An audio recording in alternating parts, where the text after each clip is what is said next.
doctoral que porta per títol Capacitat de reconeixement i identificació d'una marca comercial per mitjà de l'olfacte, Memòria olfactiva, que ens ha presentat Pere de Valle Civil.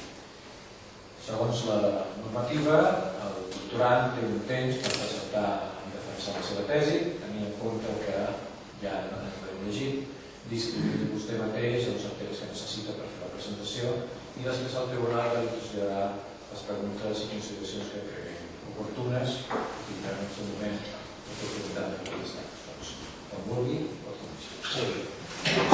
Doncs molt bé, al final, aquesta tesi efectivament té a veure sobre la capacitat que tenim a través d'un sentit que és poc explorat en la comunicació comercial, la comunicació persuasiva, que és l'olfacte, la capacitat que té de discriminar i reconèixer, identificar i reconèixer una marca comercial.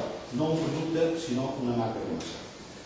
Voldria, abans de fer l'exposició, tenir un record per aquelles persones que ens han deixat i que han estat en molts moments o persones que han inspirat aquest treball o persones que inclús han ajudat. Em refereixo, per exemple, al doctor Ricarte, que fa aproximadament un any ens va deixar i que va ser l'origen de la tesi, doncs ell va ser un element important de difusió per tirar endavant. També voldria tenir un record especial a la Memòria del pare publicitari que tants anys va estar dedicat a aquesta difusió, se l'estimava molt i que ens va transmetre a nosaltres també aquest estil. Bé, començaré, si em permeten, a seguir. Començaré fent una presentació en la qual aniré basant en això i també en l'estudi de la tesi i fent l'exposició. La hipòtesi és el següent. Si es percep molt d'un producte de consum, es pot identificar la seva marca comercial. Ens referim, per tant, que de les diferents opcions que puguin haver-hi per reconèixer un producte de consum, una marca, d'aquestes diferents opcions, l'aroma és suficient per saber si es tracta de determinada marca, d'una marca o una altra. Els objectius que té aquesta tesi doctoral és determinar en quin grau és possible identificar i reconèixer, identificar per una banda, saber què és, i reconèixer, per tant, mencionar la marca de consum per mitjà del seu aroma. També tenim un altre objectiu, que és la incorporació de l'aroma al conjunt d'elements de la identitat corporativa, un concepte molt important per a aquelles persones que treballen en comunicació comercial, en el qual s'inclouen elements com la tipografia, el color màster, els jingles musicals, la forma de l'envàs, etc. Per tant, aquest concepte de l'aroma fins ara no està inclòs dins d'aquests elements de protecció de la identitat corporativa. Per últim, l'objectiu està el reclamar els beneficis d'una protecció jurídica de l'aroma com a identificador que és d'una marca comercial. Avui en dia, una aroma no és normalment registrable, no existeix, per tant, un registre de les marques i, per tant, tampoc es pot defensar en un tribunal quan es produeix l'apropiació d'una aroma de marca. La metodologia d'aquesta tesi doctoral és una investigació experimental. Per tant, a diferència de les investigacions que van realitzar en aquestes facultats, en les ciències socials, aquesta sí és una investigació experimental que és a doble cec i en control. És una investigació multidisciplinar, la qual crec que també és important, molt important mencionar que aquí hi ha diferents disciplines que participen en aquest coneixement, que són la comunicació, naturalment, que és una tesi de la Facultat de Ciències de la Comunicació, una tesi de publicitat, de màrqueting, la neurologia, en l'estudi del cervell, de les funcions cerebrals davant de l'olfacte, la biologia, el màrqueting, la química i també unes indústries del sector dels homes que han participat i que han aportat informació importantíssima i expertís de com es tracta tant la producció com la comercialització i l'aplicació dels elements. Els equips i col·laboradors m'enorgulleixo de poder haver convençut importantíssims actuants dintre de diferents sectors, com són l'Hospital de la Vall d'Hebron, el Centre de Diagnòstic per la Imatge, que va servir fa un parell d'anys, els equips i els professionals necessaris per fer les ressonàncies magnètiques cerebrals funcionals, un camí que ens veurem. També ha participat el grup Volkswagen, en concret a través del laboratori de plàstics per a l'automoció, en el qual lliga un document de confidencialitat de determinades qüestions de l'empresa, però naturalment hi ha altres conceptes que sí que poden ser difosos, però sempre dintre l'àmbit de l'aroma aplicat en aquest cas a l'automoció, a l'interior d'un vehicle. Pegoform, que és una empresa fabricant de plàstics, també per a l'automoció, que també, vostès saben, els compostos volàtils, els plàstics afecten a l'olfacció i també hi han participat. Hi ha participat també Givaudan, que és el líder mundial en la fabricació d'aromes, i ha fet una gran aportació importantíssima, aportant un grup, un panell d'experts olfactors de diferents parts del món que han vingut a fer les proves. Això és dificilíssim d'aconseguir per diverses raons. Primera, perquè són professionals que no volen ser avaluats. I segona, perquè ja un està a Holanda i l'altre està a Itàlia i l'altre està allà on fos i han vingut i han fet aquestes proves. També han facilitat informació i errors. L'UCTA, podria ser un germà petit, Givaudan, tot i que és molt important, però és que estem parlant d'altres homòlegs. L'UCTA ha fet l'anàlisi de cromatografies i olfactimetries dels treballs que anirem veient sobre diferents aromes. I Diver és una empresa que es dedica a fabricant de maquinària de packaging, que ha estat la que ens ha facilitat l'embossat de les monolosis per fer la prova pilot que més endavant veurem. També, naturalment, important aportació a la Facultat de Ciències de la Comunicació, que a part d'estudiant, de doctorant i de professor d'aquesta facultat, ha cedit unes aules per poder fer la prova pilot final d'aquesta tesi. I l'organització, la logística de l'organització, que és molt complexa, aportant ordinadors, aportant l'espai i convocant els estudiants que fessin aquesta prova. Per últim, la més recent incorporació a nivell de l'equip és l'Ajuntament de Barcelona. L'Ajuntament de Barcelona que s'ha interessat per la investigació i que cedeix un espai expositiu al mateix Ajuntament de Barcelona, que és la Sala Ciutat, per poder fer a partir del mes de juny una exposició d'aquesta investigació que està oberta del mes de juny fins al mes de juny. L'olor és el més antic dels sentits. És el primer element, el més sentit que fa que els primers animals, unicel·lulars, es poguessin comunicar amb el seu entorn. Aquest sentit, per tant, és el primigeni, el primer abans que cap altre.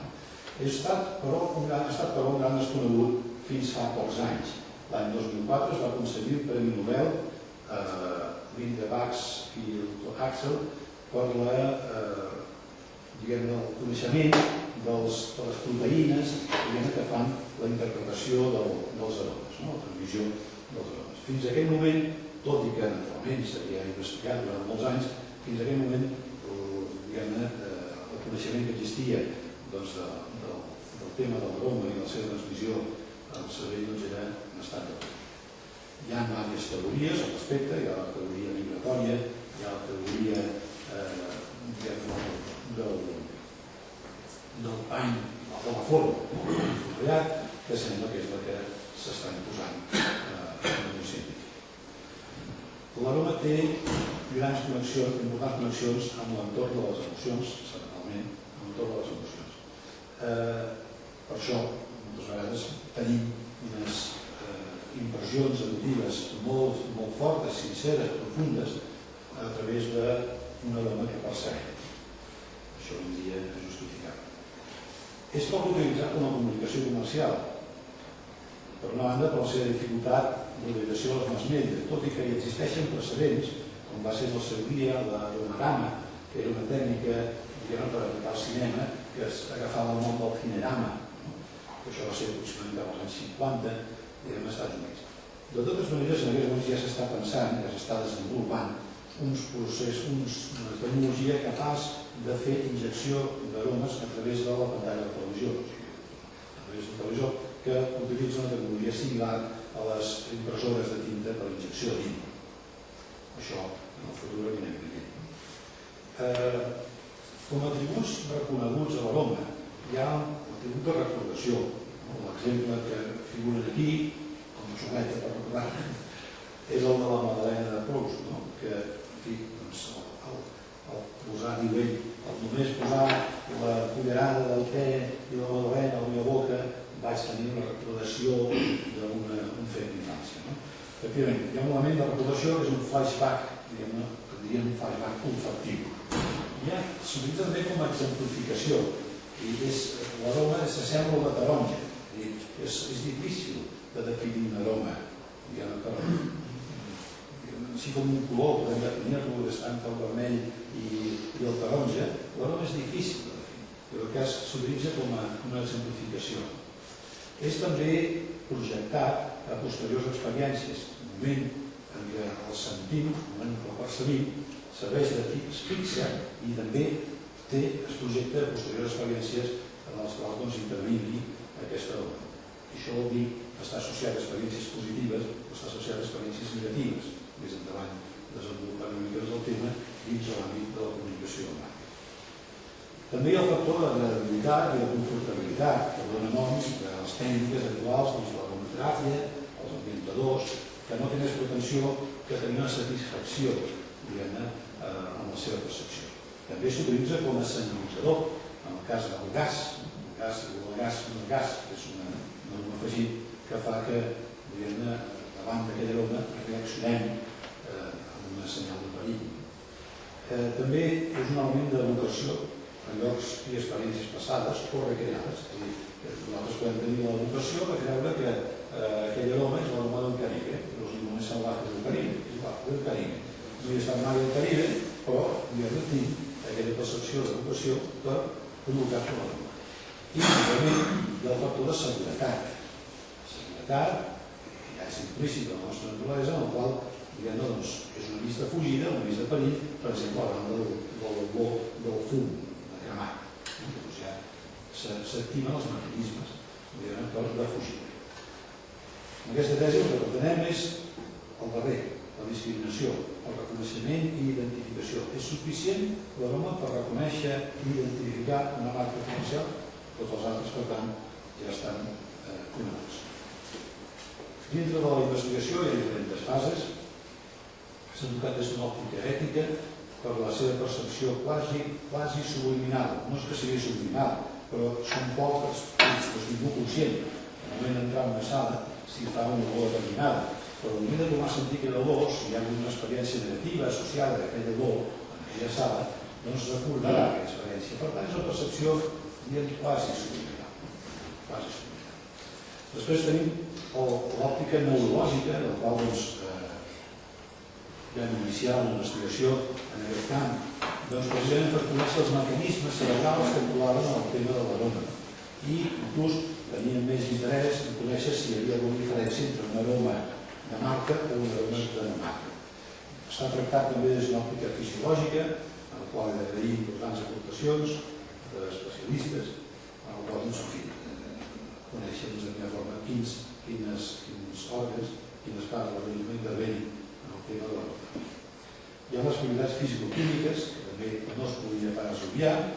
En aquest cas s'ha realitzat també, com dèiem, una cromatografia primer i una olfactometria després. Actualment tot això s'ha vist des d'una òptica del màrqueting. Hi ha una faceta del màrqueting, que és el neuromàrqueting, que es podria posar en la part neurològica i que s'hi ha passat també per sobretot s'ha tocat, i sobretot el màrqueting des de l'òptica de la identitat corporativa, que creiem que és on aquesta tesi pot fer una major aportació.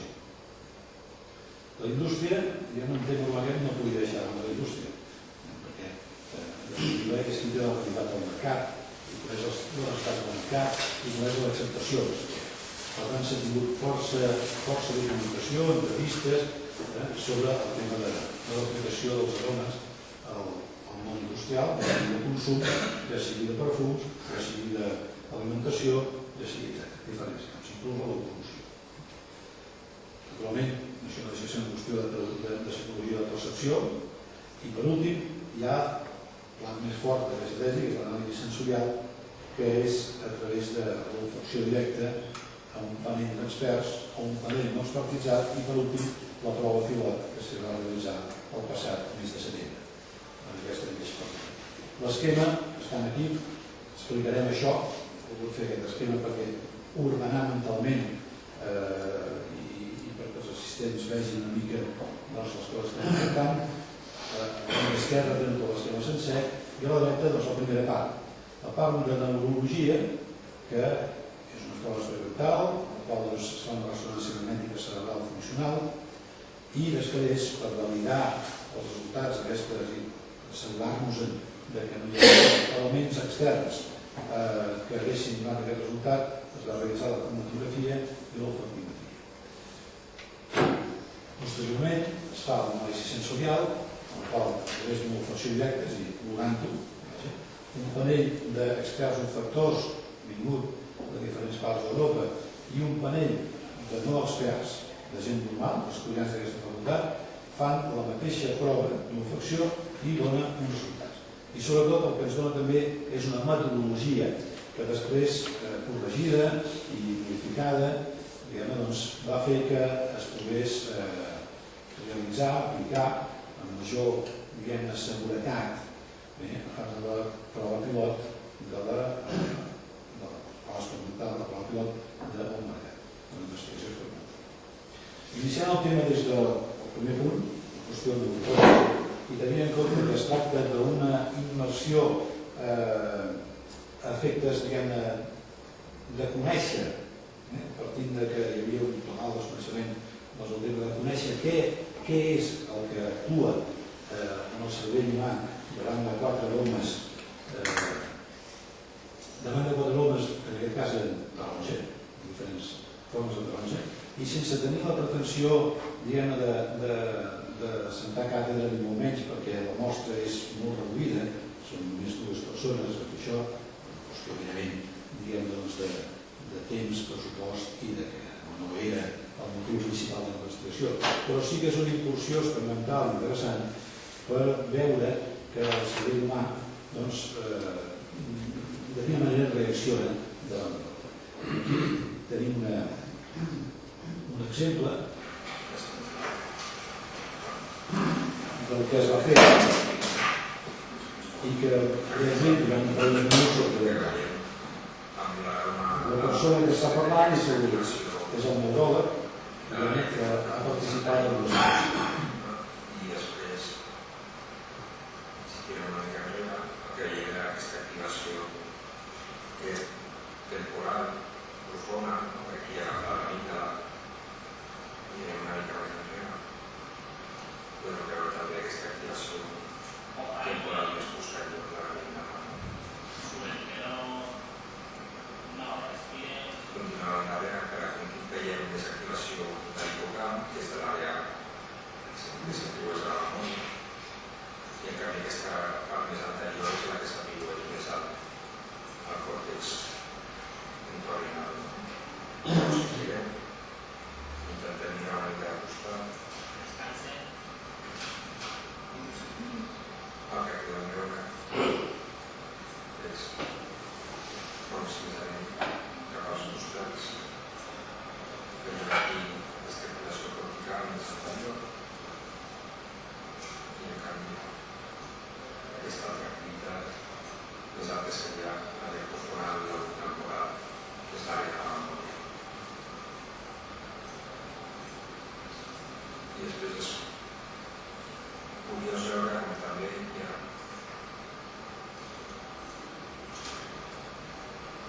una activació, i en aquest cas no és una activació sinó és una hiperèmia de la mucosa nasal, que és la que està participant en l'olfacció.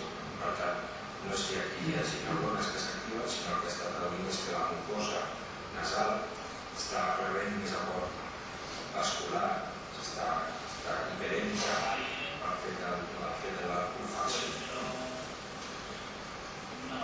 Intentem passar a canviar el planell En tot cas, serveix, diguem-ne, de testimoni que s'ha fet aquesta exploració a nivell de neurologia, tot i que ja dic, no farem casos veus ni moments d'aquest tema, perquè és que la mostra no és suficient i alhora era una simple exploració per conèixer el mecanisme. De totes maneres, sí, tinc interès en continuar en aquesta via perquè veiem que hi havia una resposta diferent entre les 4 mostres que estaven aplicades. Posteriorment vam realitzar d'aquestes 4 mostres, que eren una taronja, nampus de taronja, fanta de taronja i un aroma artificial de taronja que mai s'ha utilitzat, dels 3.000 que tenia aquest soci de col·laborador, doncs es va fer una cromatografia per saber si hi havia algun element susceptible de fer una activació cerebral que hagués sortit en la ressonància magnètica. No va ser així. De fet, l'únic cas que podia haver alguna cosa era en el cas de l'aroma artificial de taronja i en aquest cas no va existir cap activació diferenciada en la ressonància magnètica. Posteriorment es va realitzar l'olfactimetria amb una sèrie d'experts, que són aquests que estan aquí a la dreta, que van realitzar per comprovar si a més hi havia alguna punta olorant que estigués oculta i que fos responsable d'una activació. Tampoc va sortir res significat. Bé, la següent fase seria la part de la prova pilot, que és la que en aquesta segona fase d'investigació ha tingut més importància i aporta més nota. Els antecedents de metodologia d'aquesta investigació es poden trobar l'any 1987 en el National Geographic, una publicació mundial, que té un origen científic i explorador i que en el seu dia va fer una enquesta que enviava als seus subscriptors aquest document, el document superior, en el qual hi havia aquests quadrats d'aquí diferents colors impresos. Això és una fotografia del document real, tot i que han transcorregut ja des del 87 fins avui un panorama bastant sense. Bé, cada una d'aquestes quadrats havia imprès un olor i el que es pretenia era saber conèixer la capacitat d'olfacció de diferents grups de població. Per tant, sobre una publicació mundial no es va poder tenir respostes de tot arreu del món i va fer posteriorment una compilació. L'altre referent, l'antecedent metodològic, és molt més recent i molt més, científic, que és el que es va realitzar a l'Hospital Clínic, en col·laboració amb l'Hospital de Badalona, que és olfacte. Olfacte és la investigació epidemiològica de referència sobre un conjunt de població per conèixer la seva capacitat olfactiva. O sigui, fins a quin grau és capaç de reconèixer diferents olors. Aquesta investigació s'ha utilitzat en la part metodològica, hem seguit aquesta investigació amb les preguntes inclús, moltes d'elles, però perquè hi hagués una metodologia que es pogués sumar a l'antecedent d'aquesta investigació, que es diu olfacte. Això és el full de resposta que s'ha utilitzat. Clar, del 2003 fins avui forces coses han canviat, entre elles el procediment de comunicació. L'any 2003, tot i que és molt recent, però l'any 2003 internet era una cosa que tenia una difusió relativa i avui en dia és universal. Llavors aquí el procediment de resposta es feia a través d'una carta que es rebia en un apartat de correus, de franqueig destinatari, etc. Que això, en el nostre cas, s'ha oblidat, perquè no era res. Per fer la prova pilot s'ha fet una difusió i he d'agrair a aquesta facultat que ens hagi ajudat, perquè a través de les webs del departament, la web de la facultat i la web de la universitat s'ha convocat els estudiants perquè vinguessin a fer aquesta prova. És fonamental la difusió, que es pensi que posant-se assegut d'una taula vindrà la gent a fer la prova va servir i s'ha de fer la difusió i llavors això justifica que hagin participat 300 estudiants a fer una prova pilot, un nombre altíssim. També es van fer uns cartells que es van penjar a llocs claus de la universitat, no de la facultat, de la universitat, és a dir, biblioteques i bars. i parades d'autobús. Això va fer que vingués molt de gent. Per fer la prova pilot es va tenir que fer, diguem-ne, preparar els objectes, diguem-ne, els aromes per poder analitzar, que consistia en 4 aromes, que són aquests que ensenyo en aquests moments. Són 4 aromes que estan embossats en monodosi, una bossa monodosi, que un d'ells correspon a xocolata en pous, l'altre és un blanc, és un placebo, l'altre és tomàquet, salsa de tomàquet, i el quart és cafè liofilitzat. Tots ells, això que he mencionat ara, són productes, però el que hi ha realment són marques. Clar, perquè no es pogués reconèixer visualment i pel tacte els productes que estaven aquí dintre, es va tenir que fer un procés de camuflatge. Un procés de camuflatge que va consistir en la trituració d'aquests productes i el sucre, que participa en el número 2 com a blanc, el sucre no fa olor de res. El sucre caramelitzat sí, però el sucre no fa olor de res. Doncs es va haver de moldre fins a canviar la seva textura de cristalls per una textura absolutament de pols, i se li va tenir que afegir un colorant alimentari, de fet, un colorant alimentari que és molt bàsic, que és el carbó vegetal, amb una proporció de 3 grams per cada quilogram, per canviar el seu aspecte. I va passar a tenir un aspecte com de sutge, o com inclús ens van dir de ciment. Però en tant dels casos se'ns va dir això sucre, és a dir que el seu aspecte visual, diguem-ne, enganyava. Per tant, no podia haver una identificació positiva des de l'òptica visual, si algú mirava què era, ni tan sols de la seva òptica, ni tan sols a nivell de tacte. Per tant, es va fer un procés de trituració, en aquest cas vam utilitzar una trituradora molt senzilla, una trituradora domèstica, empleada, per entendre's, però domèstica, perquè al cap i a la fi podríem de triturar 1 quilo de cada una d'aquestes substàncies. Per fer la investigació o el mercat posterior que s'han de triturar 400 quilos, això ja és una cosa. Però per aquest cas era suficient una trituradora ampliada. Aquestes mostres, aquest producte, en aquest cas s'està aplicant el sucre, en aquesta màquina d'embossat, doncs es feien les bosses monodosi, i després s'enganxaven en aquest cartonet, en el qual, a la part darrere, hi ha unes instruccions de com realitzar aquest procés. Aquí ho podem veure, doncs, la fotografia, la part aquí és la cara, és el bosc, en el qual s'especifica una sèrie d'elements importants com, diguem-ne, les cabeçades i l'entrada que no hi hagi olors a la sala, en fi, una sèrie d'instruccions per no, diguem-ne, contaminar el nostre. Previ a aquest sistema, es va voler utilitzar, vostès s'han vist abans, l'exemple del National Geographic i l'exemple de l'olfacte. Es va voler utilitzar la impressió d'uns aromes. Això es va intentar, aquesta la prova, es va fer inclús una producció industrial amb una impremta especialitzada en la impressió d'aromes, però teníem un problema. Nosaltres no volíem posar aquí un aroma de rosa o de pi o aroma de xocolata. Havíem de posar l'aroma del colacao. Llavors, esclar, de res servia que aconseguíssim una cosa que s'assemblés, perquè si s'assemblava no ho era. Havia de ser l'aroma del colacao.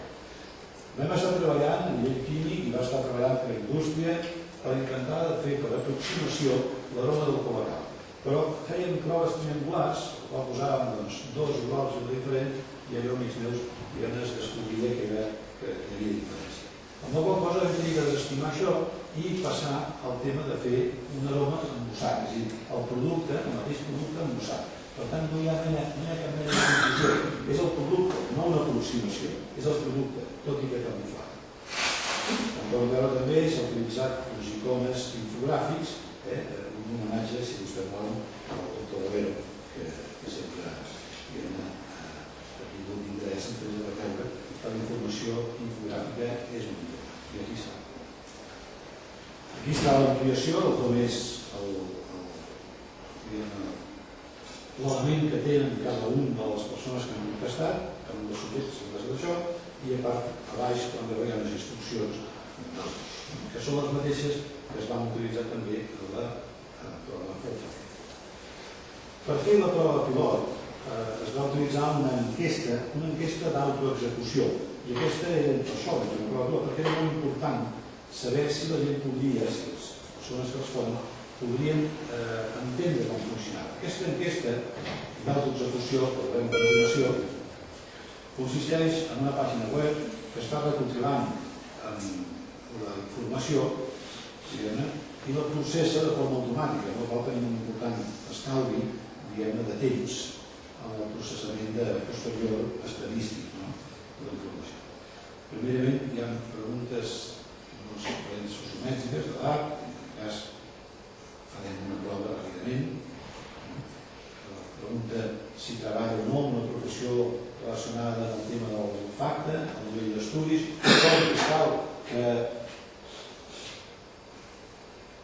s'ha de posar obligatòriament, si no deixa pensar. Un codi postal que a més ens serveix per poder discriminar, fer un mapa d'on trobem les respostes. Unes respostes a nivell de percepció personal. Considera que el seu sentit d'olfacte és bo, molt bo, dolent, doncs ens ajuda també en funció dels resultats a saber si la persona té un problema d'olfacció o no. Si s'ha diagnosticat alguna vegada, alguna vegada al·lèrgia nasal, no s'hi creu que té, sinó si li ha de diagnosticar, perquè si no seria impossible. Si s'ha diagnosticat alguna vegada sinusitis crònica i si és fumador, en quin grau. O sigui, no ha fumat mai, o ha deixat fa més d'un any, o fa menys d'un any, o fuma un cigarret, o un vi. Llavors ja passem a cada un dels soles que responen a aquests d'aquí.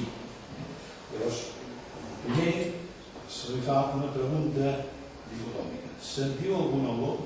Sí o no? Olor, sí, olor. Doncs sí. I he d'escriure aquí quina olor fa. I poso, per exemple, xocolata. Xocolata. Bé, la pregunta anterior, xocolata, és una pregunta oberta. Per tant, també podria contestar per 1000 dols o sigui, peix, qualsevol cosa. Quan ens responen xocolata, com valorem que la resposta correcta és xocolata?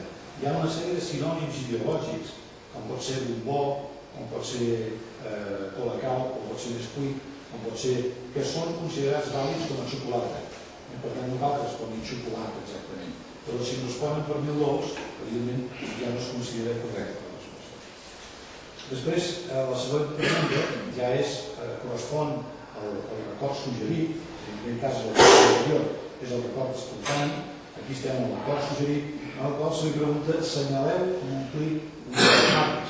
És Nutella, és Colacao, és Nesquik o és cap de les anteriors? Doncs, en aquest cas aquí, ja no assenyalem Colacao. I així successivament amb totes les mostres. El número 2, com deia abans, és un placebo. No fa molt de res. Després entrarem també a comentar una mica aquestes particularitats que hi ha respecte a aquest placebo. Com has de fer la prova? També és important la forma de fer, perquè volíem que no existís contaminació entre les persones que van fer la prova. Es va consistir en 2 aules comunicades per dintre. La primera aula és una aula d'accés en la qual s'esperaven per fer la prova, i la segona aula és on es realitza davant d'un ordinador, davant de 6 ordinadors, on es realitza l'enquesta de l'execució. I després hi ha la sortida. Podem veure ràpidament un vídeo de com es va realitzar aquesta prova.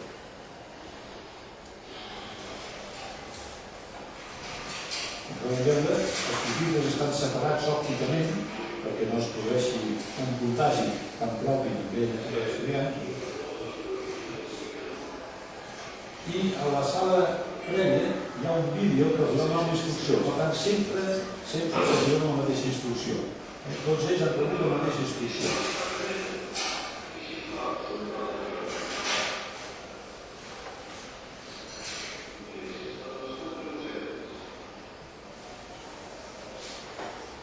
Aquesta prova es va realitzar durant 2 dies i es van fer aproximadament 300 individus, 285 individus van respondre l'enquesta.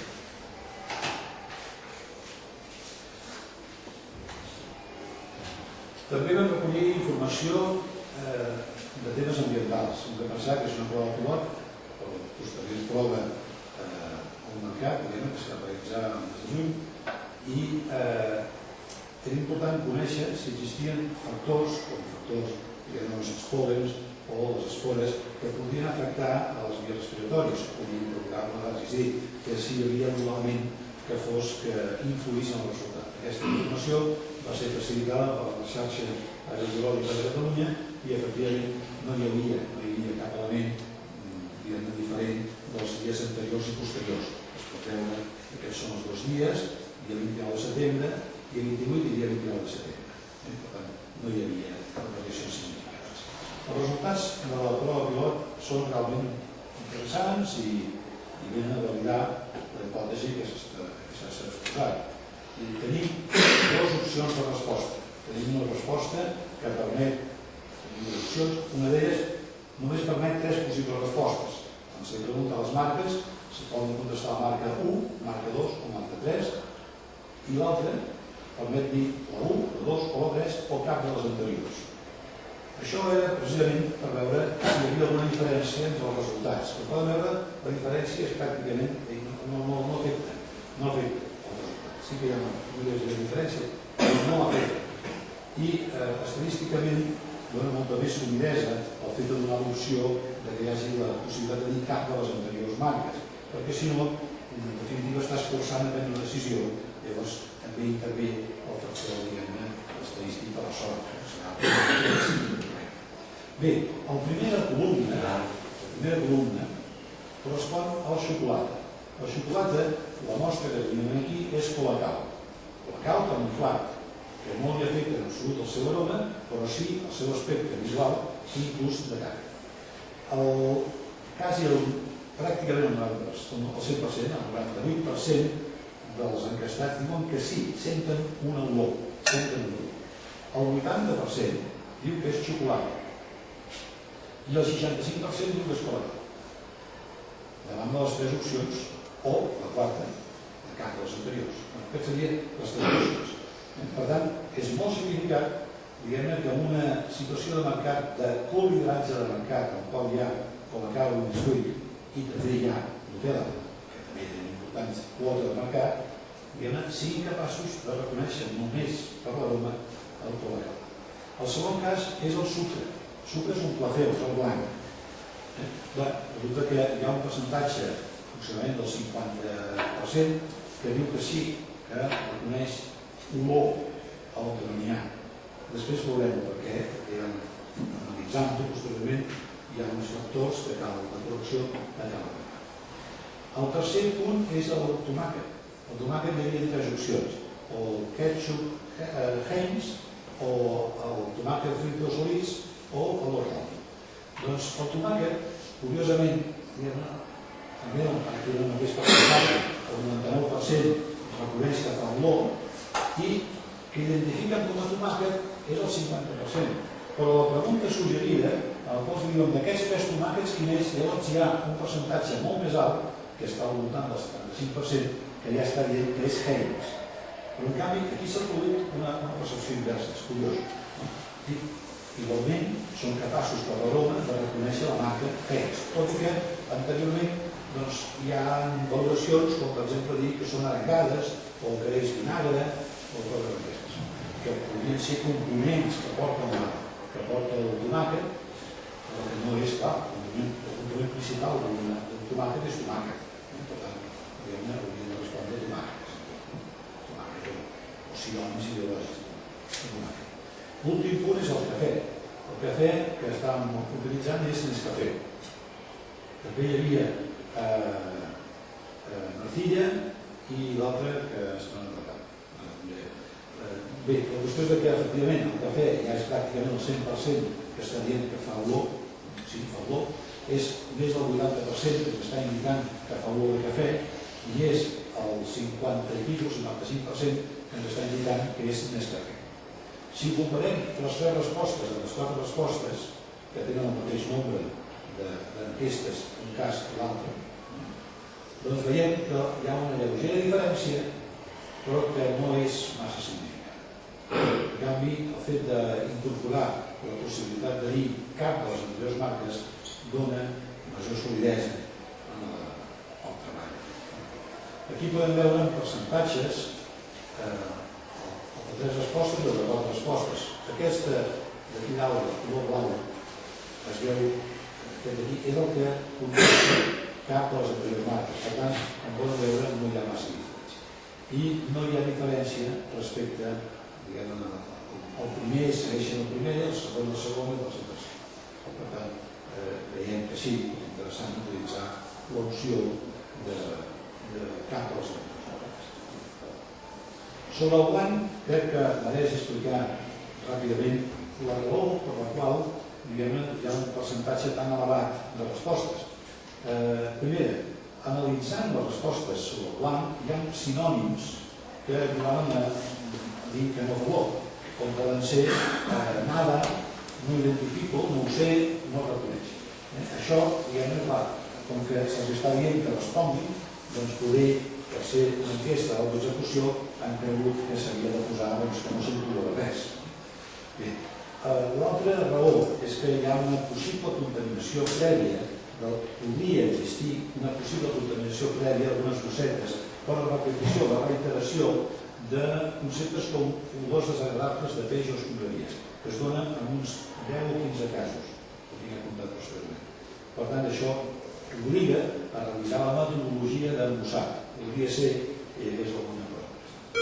L'altre concepte també és molt important esmentar és que existeixi un remanent, diguem-ne, quedi en el criteri olfactiu de l'encastat un remanent de l'anterior aroma. És a dir, si jo primer, com que la forma d'administració depèn d'un mateix, si jo començo amb el cafè, que té una potència olfactiva tremenda, és possible que em quedi en l'epiteli olfactiu doncs la recordació de l'aroma del cafè. Si després faig el 2, que és que no fa olor a res, seguiré olorant cafè. Per tal raó, és possible que es produeixi una contaminació. Això és fàcilment identificable perquè veiem que en el cas que quan es contesta en el blanc es contesta cafè, xocolata o tomàquet, o una de dos, o s'han equivocat perquè han posat la casella equivocada o encara mantenen en el nas l'olor de la nostra antena. En tot cas, tota aquesta prova pilot serveix precisament per veure aquestes problemàtiques que van sorgint i corregir-ho en la prova epidemiològica. L'atribució d'un aroma al blanc queda, per tant, després de descomptar tot això, amb un 50% i ha de tenir en compte l'anomenat efecte placebo, que fa que un estigui, escolti, l'oli aquí el que hi ha. Doncs, clar, hi ha un efecte placebo que fa que està convençut que allò fa olor a alguna cosa. I la pressió psicològica que hi ha, sobretot en l'entorn universitari i els estudiants, la pressió psicològica s'ha avaluat a fer bé aquella prova per la psicotet de l'entorn personal. Podem veure, com a relació a les paraules esmentades en el cas del placebo, doncs, un estava comentant en vermell, poden veure, per exemple, en Nesquik escrit en CK i Nesquik escrit en K, que vol dir que fa olor de xocolata, o en el cas, per exemple, no reconocido, no ho sé, no identifico, no ho sé, no reconozco, no ho sé. O peix, per exemple, l'altra opció que hauria de revisar si efectivament hi havia una cosa contaminada. Bé, la prova pilot, es va fer posteriorment la prova pilot, un anàlisi estadístic, com que havíem recollit tota la informació de forma automatitzada, l'anàlisi estadístic es va simplificar molt, sobretot amb la seva part de traspassar la informació en els fulls per l'anàlisi i alhora que s'eviten naturalment els errors de transcripció, que és tal qual han estat posats per l'usuari. Aquest anàlisi estadístic s'ha fet a base de variables per sexe. Primera consideració, les identificacions millors corresponen a dones amb un percentatge lleugerament superior als homes, a excepció feta de la identificació espontània del cafè, que és el cafè. Bé, per mi ha estat un gran plaer compartir l'experiència i coneixements amb el doctor. Avui dia fer una tesis aquí, amb la complexitat que he vist, no és tasca fàcil. Jo crec que tenim que agrair que aquesta tesis s'hagi pogut llegir, a empreses i entitats que vull mencionar, sé que les han mencionat el Pere Miralles, però sí que voldria agrair que d'una forma desinteressada hagin participat totes aquestes entitats i empreses. El Centre de Diagnòstic d'Imatges de l'Hospital de Vall d'Hebron, Hospital Clínic del Departament de Radiologia i Volant, líder mundial de fabricació d'aromes, Lucta, laboratori d'anàlisis d'aromes, Peguform, fabricant de plàstics, Never, maquinari de packaging, SEAT, laboratori de plàstics, Ajuntament de Barcelona per l'exposició, com ha comentat el Pere, es farà pròximament, i la Universitat Autònoma que ha cedit les seves aules per la prova pilot, que és la que d'alguna manera ha validat i ha demostrat la hipòtesi que es planteja. Aquesta jo crec que és una verdadera tesi d'investigació, vostès tenen que, lògicament, procurar. Jo crec que els seus resultats poden tenir incidència i poden ser aplicats en el camp de la publicitat, del màrqueting, introducció de nous productes, també per litigis o procediments judicials en aquests moments no hi ha absolutament res, i també identificadors de fàrmacs, com el que s'ha demanat i que ens ha mostrat el Pere. Sembla obvi que un aroma pot identificar una marca de consum. No obstant, jo crec que avui hem pogut veure i la tesi ens ha demostrat que són necessàries investigacions com aquesta per demostrar això. És a dir, encara no hem entrat aquí, però jo crec que, en un futur pròxim, crec que sí que les empreses entraran, perquè hi ha negoci. Bé, acabo agraint a l'autor de la tesis el que m'hagi donat l'oportunitat de participar en aquesta investigació i també vull agrair-los a vostès pels que hagin accedit a ser membres d'aquest tribunal. Moltes gràcies. Moltes gràcies, doctor Pere Soler. Fins el moment que parli del tribunal. En primer lloc, voldria agrair la presència aquí del doctor Joaquim Molló, també del doctor Miquel Altarriba, perquè representa, és una expressió més, d'aquesta transversalitat que hi ha implícita en tota aquesta tesi doctoral que avui ens presentem. I per això crec que és totalment pertinent i jo estic molt de gust en tenir que sí que és. No, perdó, i el president conseller del futur. Soc doctor, catedràtic de màrqueting de la Universitat de Barcelona, de Cròniques, i bé, em volia indicar respecte complementar la vida que s'ha plantejat. A mi em sembla una tesi francament d'interès, una tesi que a més, des del punt de vista d'empresa, va molt dirigida al que en aquest moment s'està necessitant i que em sembla realment una aportació. Per tant, jo vinc d'una universitat diferent, la central, i em sembla que ja que d'alguna manera felicitar el director de la tesi, en el doctorant, perquè han sabut molt bé sobre una temàtica que és punyent en aquest moment i que més és una situació de crisi. Si les universitats que siguin sistemàticament en els nous doctorants, i ho estic dient per als estudiants que ells han valorat de l'inici, fer tesis amb aplicabilitat en el món de l'àmbit empresarial, públic o privat, millor seria. Més aviat intentaríem sortir d'aspectes de la situació de tots coneixem. Per tant, únic i exclusivament, em sembla francament positiu i considero que s'hauria d'intentar, encara en aquests moments, publicar aquest tipus d'investigacions que són evidentment pràctiques. Sobre això. Moltes gràcies. Té la paraula com a secretari del tribunal, doctor Joaquim. Moltes gràcies. Primer, jo soc una persona que estic una miqueta, o he estat una miqueta aliena en el món de la comunicació, encara que nosaltres la comunicació és molt important, no sols als pacients que veiem cada dia, on els hem de transmetre una sèrie d'informacions que han d'entendre el seu abast, sinó també als professionals de la salut, els que ens dirigim a l'educació i a la universitat i moltes vegades també als medis de comunicació, perquè la comunicació també l'han de fer a diferents àmbits. Jo crec que aquesta col·laboració transversal que es produeix entre diferents grups socials de la universitat, del món de la medicina, del màrqueting, etc., és on ha d'anar al futur de tot el món del coneixement. Centrant-me a la tesi directament, Jo simplement he d'agrair al director de la Tesi i al president Pere Navalles l'haver pogut formar part i haver pogut treballar conjuntament amb vosaltres, perquè crec que aquest és un camp que a mi m'apassiona i en el qual he treballat des de fa molts anys. Hi ha molt futur i, com han comentat des d'altres aspectes, és el que necessita avui en dia la societat per tirar endavant. O sigui, tesis que realment tinguin un missatge, que siguin aplicables i que es puguin utilitzar en benefici social o també en benefici econòmic. Per tant, jo felicito primer que tot perquè considero que és una tesi extraordinària en el sentit d'unir dos conceptes que fins ara estava totalment investigat, que és un sentit com l'olfacte i el concepte del màrqueting.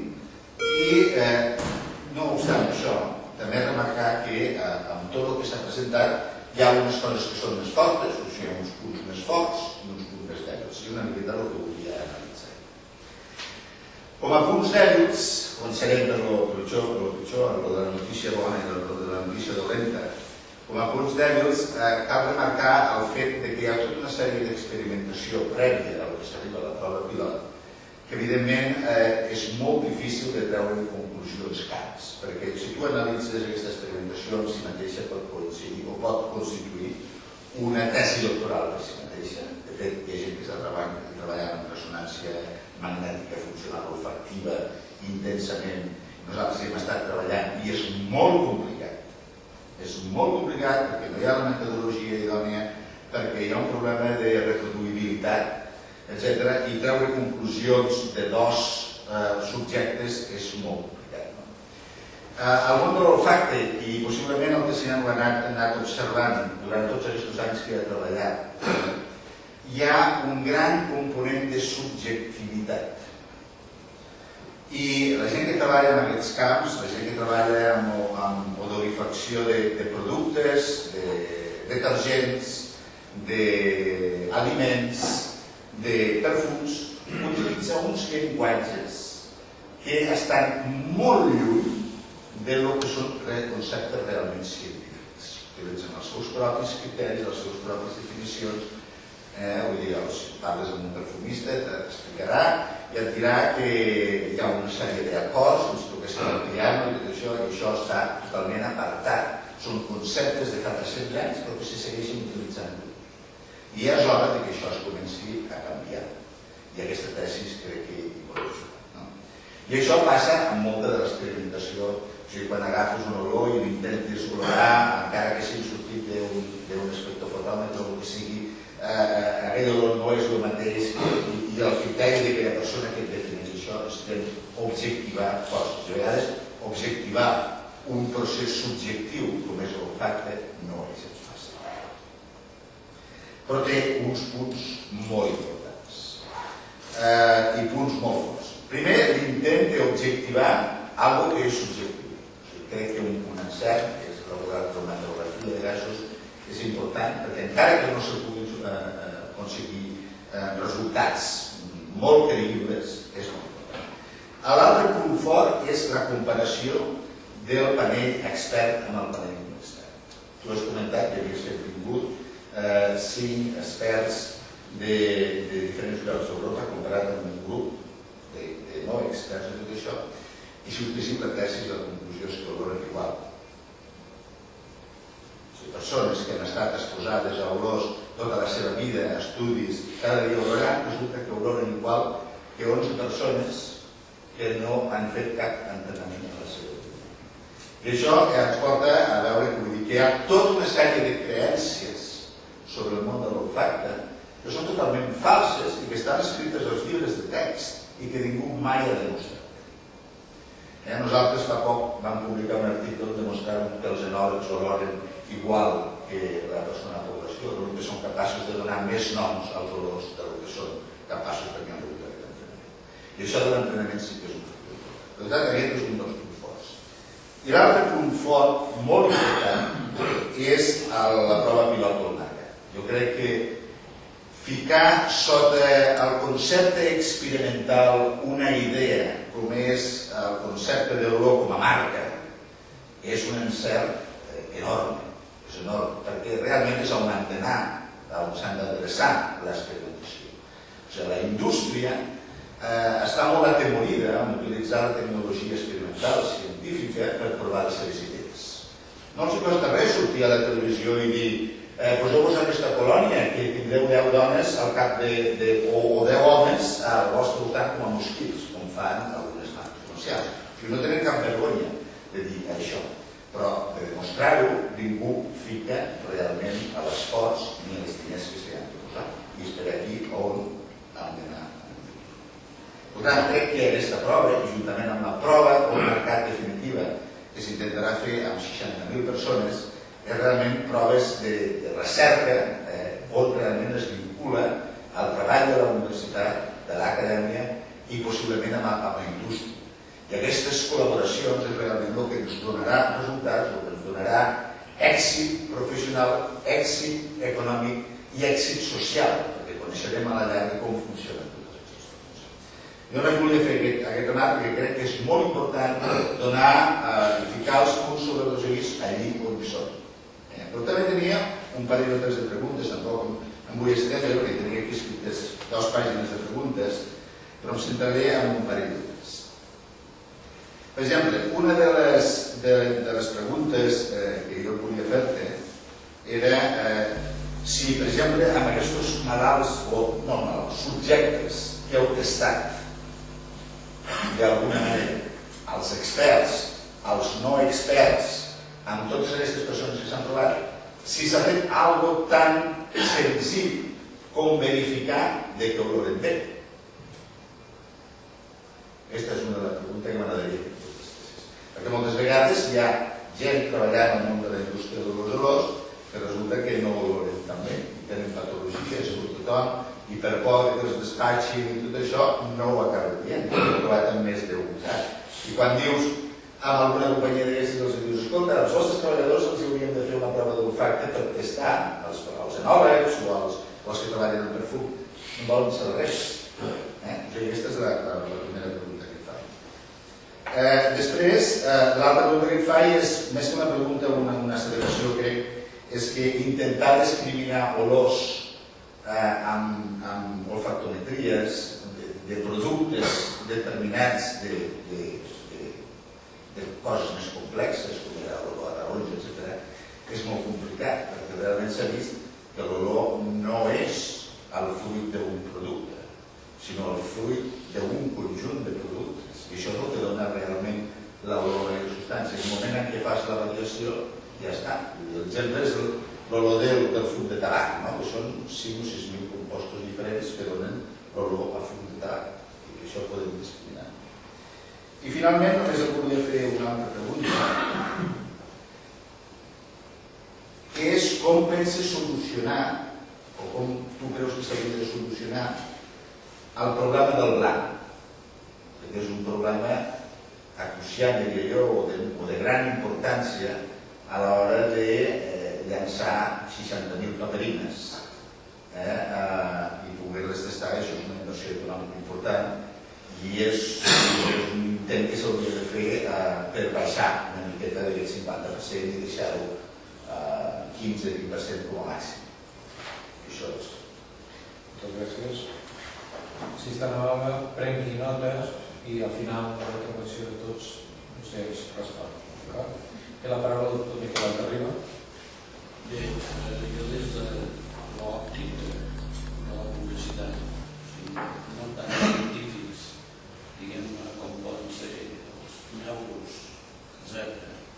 Però m'alegra moltíssim el fet que s'hagi encetat dintre de la publicitat aquest nou segment d'identitat que és precisament l'olfacte, la roba.